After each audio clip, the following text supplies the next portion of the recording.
بسم الله الرحمن الرحیم. ډاکټر صاحبانو بل عنوان د ایزینشل ترومبوسایټیمیا.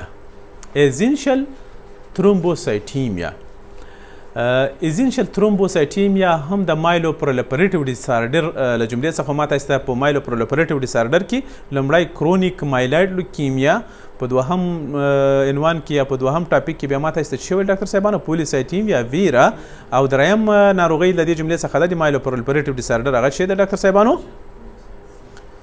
ایزینشل ترومبوسایټیمیا.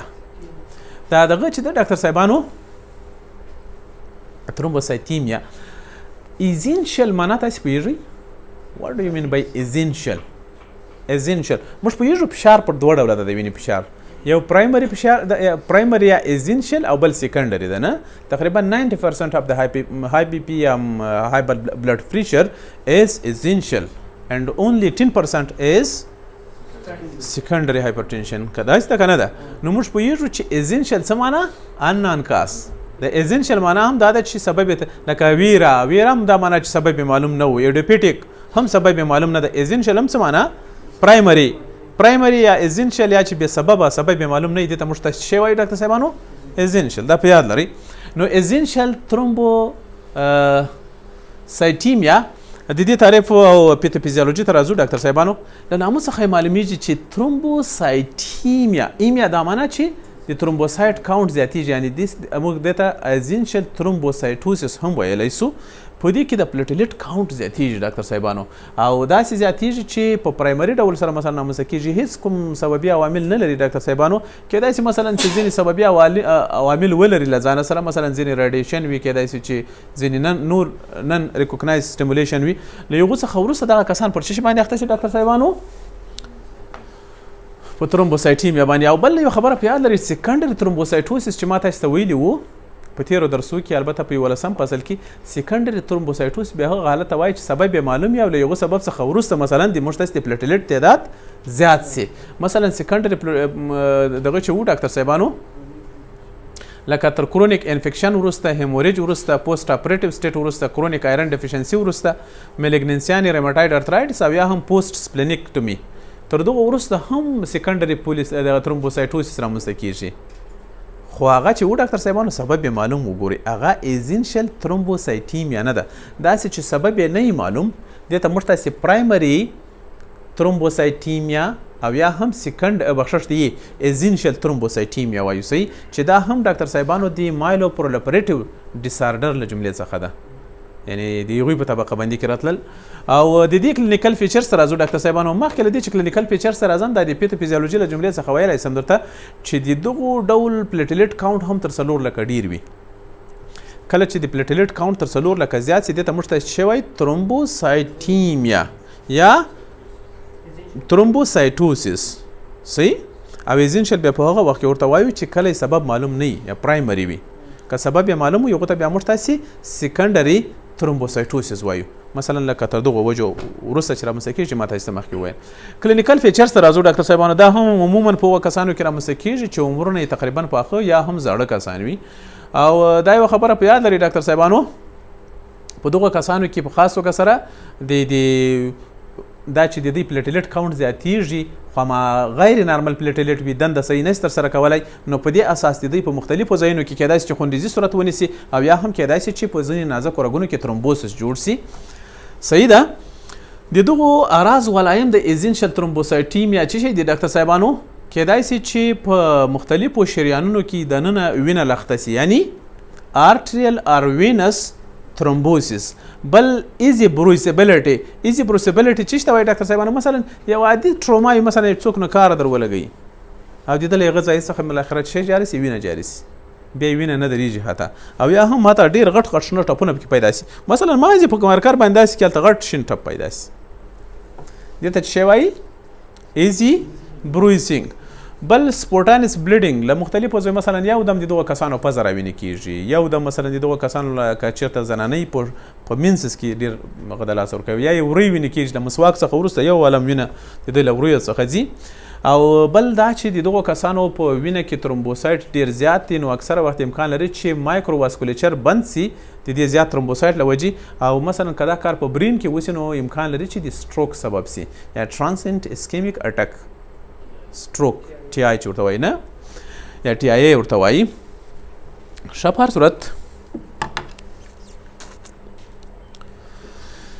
دا هم لکه پولیسایټیم یا ویرا کله چې موږ تاسې اعراض و علایم پیدا کو په ناروغ کې، کله چې تاریخچه واخلو او بالاخره د ښه تشخیص لپاره موږ تاسې ته پکار ده چې دغو کسانو ته هم معاینات وکړو. معاینات لابراتواري معاینات دغو ته کوو، مثلا لابراتواري معاینات د ډاکټر صاحبانو تر ټولو لومړی چې موږ تاسې دغو کسانو ته کوو هغه باید څه شی وي؟ پلیټلیټ کاونټ. کله چې موږ تاسې سی بي سي ورته وکړو دغو کسانو ته سی بي سي ممکن چالان سي، کله چې دغه کسان ته موږ ته سی بي سي وکړو نو وبګورو چې په وینه کې د پلیټلیټ تعداد تر 4 لکه زیات شوی ده. پرسونه تر 4 لکه د دغه کسانو د پلیټلیټ تعداد په وینه کې زیات وي. بله خبره دا د ډاکټر صاحبانو موږ تاسې په که چېرته بلډ سمیر ورته وکړو نو امکان لري چې په پریفرل بلډ کې موږ تاسې غیر نارمل پلیټلیټ وګورو، موږ تاسې کېدای شي حتی میګا کوریوسایډ ځینې ټوټې وګورو چې وینې دوراني وینې ته یې لاره پیدا کړې ده، او موږ تاسې کولی شو چې مثلا حتی ځینې زیات سره سرش پلیټلیټ غیر نارمل توګه سره سرش وي، حتی په وینه کې یوه کتلوي غوندې جوړښت یې جوړ کړی وي، کېدای شي همدا پیدا کړو. بل ډاکټر صاحبانو کېدای شي چې مثلا موږ تاسې په دغه کسانو ته د پلیټلیټ فنکشن معاینات وکړو، نو د پلیټلیټ فنکشن به هم څه شی وي؟ غیر نارمل به وي. پلیټلیټ فنکشن به غیر نارمل وي.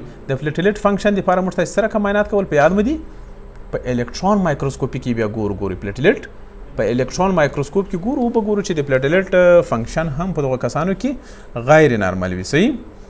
او بنمرو که چېرته موږ تاسې معاینات ورته وکړو په دغو کسانو کې به څه شی پیدا کړو ډاکټر صاحبانو؟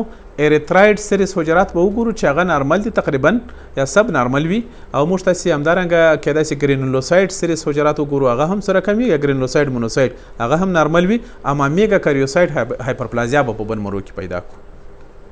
او دغه معاینات په کوم وخت کې موږ تاسې کولی شو چې کله بنمرو اسپایریشن وکړو او یا هم بایاپسي واخلو، یا بنمرو بایاپسي واخلو. صحیح ده. بالاخره کله چې موږ تاسې تشخیص ته ورسېدو نو په کار دا ده چې تداوي وکړو. عموما ډاکټر صاحبانو دغو کسانو ته خاص تداوي ضرور نه وي په اول کې. کله چې د پلیټلیټ کاونټ تر 1 میلیون زیاتېږي بیا بالاخره موږ تاسې ته په کار ده چې تداوي ورته شروع کړو. صحیح ده. تداوي چې کله موږ تاسې ورته کوو ډاکټر صاحبانو دغو ته هم همدغسې موږ تاسې دغه ورته ورکوو ډاکټر صاحبانو، کیموتراپیانې ورته ورکوو لکه د نورو کینسرونو، او یا هم تر ټولو ښه تداوي به دا وي چې دغو کسانو ته موږ تاسې څه وکړو ډاکټر صاحبانو؟ بنمرو ټرانسپلانټ ورته وکړو. صحیح.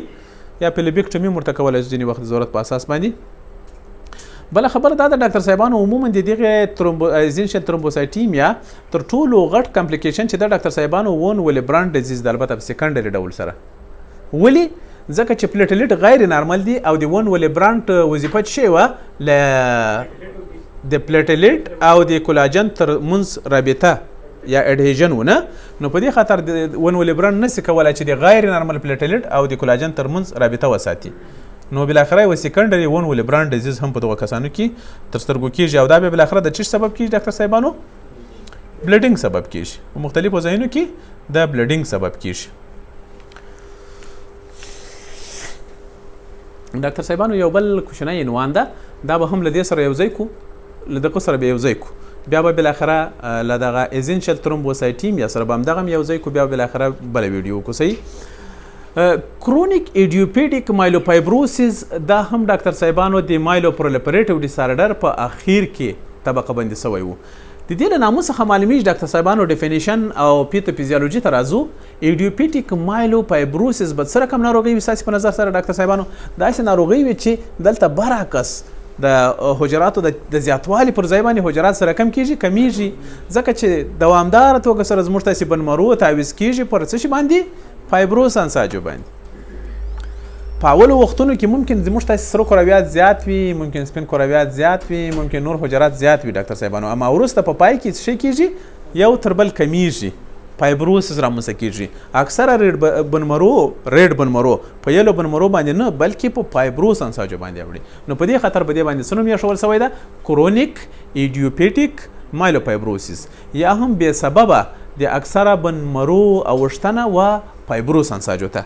دې ته بعضې وخت ډاکټر صاحبانو هغه ویل کیږي اګنوجینیک مایلوفایبروسس، یا هم داسې مایلوفایبروسس چې تقریبا سبب یې معلوم نه وي. صحیح. یا بعضې وخت موږ تاسې ورته مایلوسکلیروسس وایو ډاکټر صاحبانو. سکلیروس کلمه ورته کارولی سو که یا لکه سکلیروډرما. په سکلیروډرما کې میکانیزم څه شی و ډاکټر صاحبانو؟ موږ تاسې پوهېدو چې مثلا په جلد کې اکثره وخت موږ تاسې نور انساج پر څه شي باندې اوښتل؟ په کولاجن تارونو باندې اوښتل یا په فایبروس انساجو باندې راپلیس کېدل. دلته هم همدغسې وي ډاکټر صاحبانو، عین لکه سکلیروډرما. شپار صورت دا چې دوامداره توګه سره زموږ تاسې ریډ بنمرو اوړي و فایبروس انساجو ته، نو ډېر زیات امکان شته چې په دغو ناروغانو کې په ایکسټرا میډولري ډول سره هیموپویسس شروع سي. مثلا په اینه کې د وینې جوړېدل شروع سي او په سپلن کې د وینې جوړېدل شروع سي. او دغه ډول نښه له موږ تاسې سره دغه کې مرسته کوي ډاکټر صاحبانو چې ووایو چې دغه مایلو پرولوپریټیو ډیسارډر نه بلکې ایډیوپیټیک مایلوفایبروسس ډیزیز ده. صحیح. کلینیکل پیچرز ته راځو ډاکټر صاحبانو. دغه ناروغۍ هم اکثره وخت په هغو کسانو کې واقع کیږي چې منځنی عمر لري، او دا په خلاف د نورو ناروغیو چې په نارینه کې واقعیت ډېر وو، دا په دواړو جنسونو کې واقع کیږي، یعنې هم په نارینه کې واقع کیږي او هم په ښځینهو کې واقع کیږي. تر ټولو لومړۍ نښه چې دغه کسان ډاکټر صاحبانو باید شی ولري؟ انیمیا ولري. په داسې حال کې چې مثلا ډاکټر صاحبانو پولیسایټیم یا ویره کې بیا برعکس د ایچ بي تعداد زیات و نه، اما دلته کمیج باید کم سي، ځکه چې د نورو حجراتو ترڅنګ ار بي سي هم کمیږي، او ار بي سي چې کمه سي بلاخره موږ تاسې پوهېږو چې ایچ بي هم کمیږي. ښه. نو په دې اساس دغه کسان چې په انیمیا باندې اخته وي نو دوی به پټیکلري ویکنس به ولري او انوراکسیا به ولري. دا د انیمیا اعراض دي. بیا خپله د دغو کسانو غیر نارمل وینه په توري کې اکثره وخت ډاکټر صاحبانو یا ډیپوزیټ کیږي او یا هم تخریبیږي. نو توری ډیر کار کوي په دغو کسانو کې، بالاخره د دوی توری او یا هم توری هیموپویسس کوي، وینه جوړوي په ایکسټرا میډولري ډول سره، نو توری ډیر زیات غټ سوی وي. صحیح. ماسیو سپلینومیګلي لري دا کسان. په دې اساس د دوی توری چې غټ سي نو نس ټول ډک معلومیږي، کلک معلومیږي، او دا کسان وایي چې نه خېټه مې راباندې پړسېدلې ده، او ان دومره چې دا نس یې کله دومره پړسېدلی وي چې ساه صحیح نسي اخیستلی. ځکه زموږ تاسې ریسپایریشن چې ده ډاکټر صاحبانو ابډامنو توراسیک ده. په داسې حال کې چې د ښځو توراسیک او ابډامن ده، نه د موږ تاسې ابډامنو توراسیک ده. نو په دې اساس چې نس مو ټول توري څخه ډک ده، موږ تاسې اته ریسپایریشن صحیح نسو کولی. صحیح. اته ساه صحیح نسو اخیستلی. په دغه وخت کې خدای مکړه په دې ناروغۍ باندې اخته سو. دا کسان هیپاټومیګلي هم لري، ځکه چې ایکسټرا میډولري ډول سره یې نه هم وینه جوړوي. او دا چې ډاکټر صاحبانو په دغو کسانو کې نه یوازې دا چې سرو کرویات کمي بلکې پلیټلیټ هم په دغو کسانو کې کمیږي، یعنی ترومبوسایټوپینیا وجود پکې لري.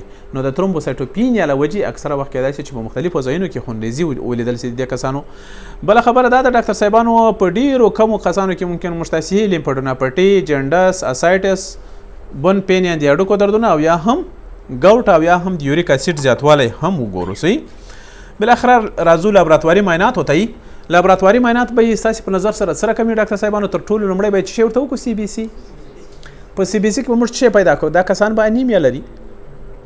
په دې کسانو کې به د ار بي سي کاونټ کم وي، په دې کسانو کې به هیماټوکریټ کم وي، په دې کسانو کې به پلیټلیټ کم وي، په دې کسانو کې به په اول کې لیکوسایټوسس او وروسته لیکوپینیا لیدل کېږي، ځکه چې دوامدار همدغه کار کېږي. صحیح. بل موږ تاسې پوهېږو ډاکټر صاحبانو ترومبوسایټس. بله خبره دا ده ډاکټر صاحبانو تر ټولو مهم شی موږ تاسې سره چې مرسته کوي په دغه ناروغۍ په تشخیص کې هغه څه شی ده؟ پیریپرل بلډ فیلم یا بلډ سمیر. سمیر به څه رقم وي؟ موږ تاسې سره کرویات نارمل نه وي، غیر نارمل وي. صحیح. هغه کم تعداد چې وي حجرات مو نه پلیټلیټ نارمل وي، نه ار بي سي نارمل وي، او نه هم ډبلیو بي سي نارمل وي.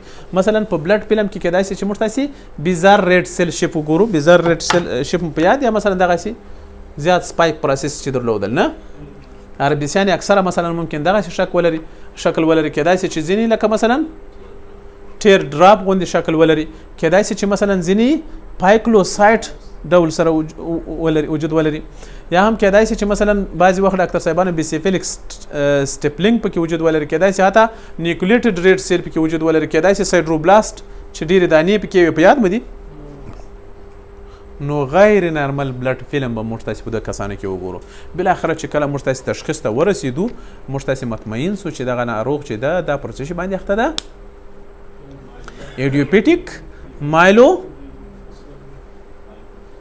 څه شي مایلو فایبروسیس آفرین یا موږ تاسې دې ته مایلو سکلیروسیس هم ویلی سو مایلو فایبروسیس یا مایلو سکلیروسیس صحیح بالاخره کله چې موږ تاسې تشخیص وکړو نو په کار دا ده چې دغو کسانو ته موږ تاسې تداوي شروع کړو دغه ناروغان هم داسې خاص سپیسیفیک تداوي نه لري ډاکټر صاحبانو د دوی تر ټولو مهمه تداوي چې ده ډاکټر صاحبانو د دغو کسانو هم څه شی ده د سپلینیکټومي ده یعنې سپلین کښل دا چې سپلین غټیږي او هیموپویسس کوي بلکې دی بیا زیات حجرات نور هم پسې تخریبوي په دې خاطر اکثره زموږ تاسې سره کرویات متاسفانه چې په دغه وخت کې غیر نارمل وي او توره یې ډېر ژر له منځه وړي نو کیدای شي چې ځینې وخت دغه کسانو ته موږ تاسې سپلینیکټومي وکړو او دا داسې خاص تداوي ته ضرورت نه لري ډاکټر صاحبانو او حتی موږ تاسې که چېرته مثلا په امتحاني ډول سره دوی ته ځینې دواګانې ورکوو مثلا لکه مرو سټیمولیټن مثلا انډروجن هغه هېڅ تاثیر نه کوي په دې کسانو او بیسیک تداوي د دغو کسانو هم بنمرو ټرانسپلانټیشن بنمرو ټرانسپلانټیشن که دغو کسانو ته موږ تاسې وکړو نو ممکن د دوی عمر موږ تر ډېره وخته پورې ژغورلی وي او دا داسې په یاد لرئ چې دا تر ډېره وخته داسې هم ژوند کوي کمزوری وي مثلا وار تر بلې خرابېږي اما ژوندی تر ډېره وخته پاته کېږي دا کسان صحیح